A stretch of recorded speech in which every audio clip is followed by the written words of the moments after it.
Well, it was year-end 1972, and the Marshall Company, a division of Interpublic, really needed to get a hot shot. We really had to find just the right person. And enter Steve O'Leary. Steve O'Leary is a classic entrepreneur. When I think about Steve O'Leary, what I think about is passion. He has always had a tremendous work ethic. He is first and foremost a caring person. Always ready, never here, never satisfied. Sound a little bit like the Steve you know?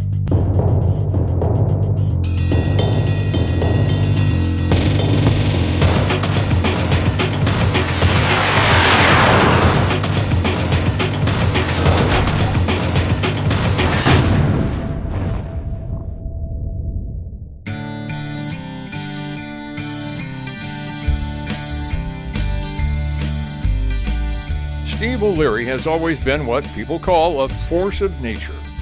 Born in Santa Monica, an only child, he started at the UO as a business major, but did not feel inspired. A natural salesman, he took a Principles of Advertising course, and then, well, that he says is when he fell in love with the business. He was quick on his feet, he was articulate, he was smart, he had a good imagination, he had vision. I'm sorry, I don't believe we've met. No, I don't believe we have.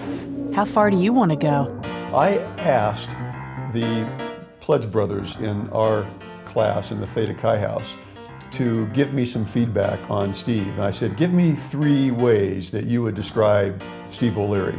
Inclusive, pugnacious, and convicted. Convictions are what define him. His love of life, love of family, and his love of friends. Well, the first time I met Steve, he was managing a Little League team and doing his best to get him to perform.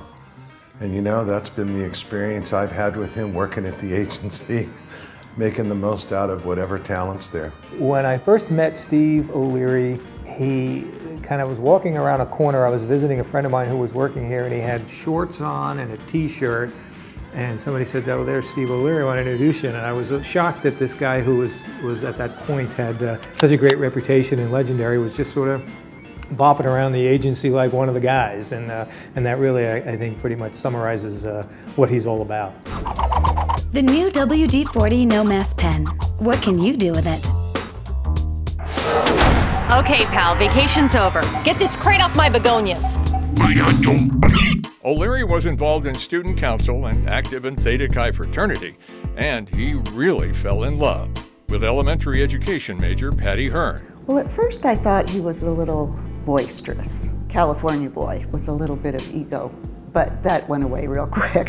I think he was as nervous as any of us, you know, when you first go away to college. His mentor at the School of Journalism, Willis Winter, persuaded him to use his natural sales abilities and connections to pursue his dream of living and working in New York City. Winter helped him get his first interviews at J. Walter Thompson. Steve and Patty left for New York immediately after their graduation in 1969. In 1972, at the age of 24, O'Leary joined the November Group and worked as an account executive for the Committee to Re-elect the President, Richard Nixon's re-election campaign. And I know what's important to him is not to be recognized for, here's what I've contributed.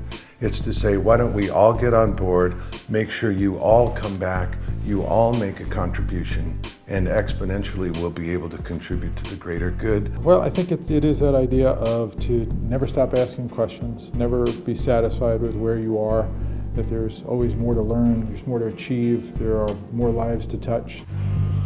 The theories of space and time are officially under review. He's so passionate about helping the little guy, helping the underdog, that I just glommed on to that passion. And so the first book that we wrote together was called Building Buzz to Beat the Big Boys, which was all about how small businesses can use word of mouth and have the same kind of impact in the marketplace that big businesses can. So he's really made me appreciate the importance of passing my knowledge on to smaller companies that can really take it and learn from it and act on it and be more successful. Steve is partnering with with the advertising faculty to create really a new advertising curriculum at the University of Oregon, to create one that is going to be groundbreaking and that is going to lead the field, and they are doing it. When he starts talking about what our students can do and what opportunities are out there for them, you've got to get excited. He's always digging deeper, looking for an answer that's not so obvious, and that really helps. It helps our business from an advertising agency, and it helps our clients' business. Stan, send in the chimp. She scares me. Oh yeah, she's feisty. I have to imagine he believes that his years at the university has helped him very much in providing a base and foundation for everything that he's accomplished ever since. And I think that's why probably he's so loyal to the school. If there's anybody who feels the obligation of giving back, it's got to be Steve O'Leary. O'Leary says the highlights of his career have been the people with whom he's worked. And on a personal note, he says, the highlights of his life are his family. God, he's been there when I've needed a brother. And we've been there for each other in that way. He genuinely does treat people as family, and it makes people want to work here. You have to have a lot of energy, take care of yourself, because it's not a typical kind of job. So, how's the old credit history? Well, it's, you know. He's very humble, not quick to talk about his own accomplishments, but I know it meant so much to him to get this award. Congratulations on being inducted into the Hall of Achievement, and thank you for everything that you do. From your honorary little sister, I'm very proud of my honorary big brother. This is a wonderful accomplishment and recognition for everything you've done and achieved along the way. Congratulations, Steve. I'm very, very proud of you. I'm very, very happy for you and Patty and your family. In your honor, I went ahead and got a haircut just like you. And I hope everybody there congratulates you and recognizes how much you've contributed to everybody that you've touched. So congratulations, Steve, on being elected to the Hall of Achievement. And Patty, congratulations to you, the real force behind the man. You, I think, epitomize exactly what achievement is all about, not just at the School of Journalism and Communication, but in everything you do in life. I know you're not done yet, and you've got many more years to have fun and work hard. I love you, and congratulations.